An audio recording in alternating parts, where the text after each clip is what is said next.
In today's video, I'm going to teach you how to fix Grok was unable to finish replying, please try again later or use a different model. If you've seen that message pop up, don't worry. It usually means the service hit a temporary hiccup, the request was too long or complex, or the response simply ran out of time.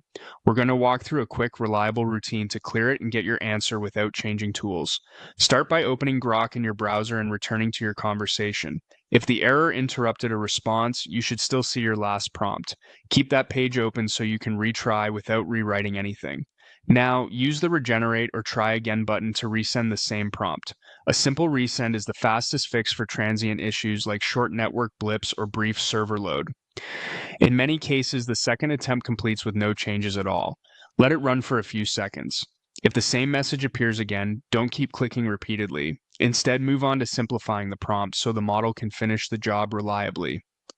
Shorten your prompt by stripping out anything that isn't essential to the immediate question. Very long, multi-part requests can push the model toward token or time limits, which is a common cause of incomplete replies. Rather than pasting a huge paragraph with background, constraints, examples, and several objectives all at once, decide on the first thing you need answered and make that the entire prompt. You can always add context and follow-ups. Here's the idea.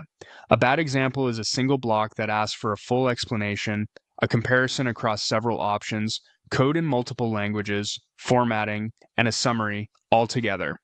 That kind of omnibus prompt increases the chance of timeouts. A better approach breaks the work into smaller parts. Start with the explanation alone. Once you have that, ask for the comparison. Then request one set of code samples. Finally, ask for a brief summary. By chaining short, clear prompts, you help Grok stay focused and complete each response fully. After you've trimmed your request, send it again. You'll often notice the model responds faster and with more complete results.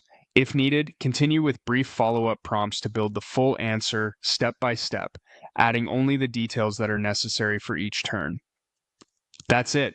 Open Grok, try a quick regenerate, and if the error persists, streamline your prompt and break big tasks into smaller pieces. Thanks for watching, and I hope this gets you back to productive chats right away.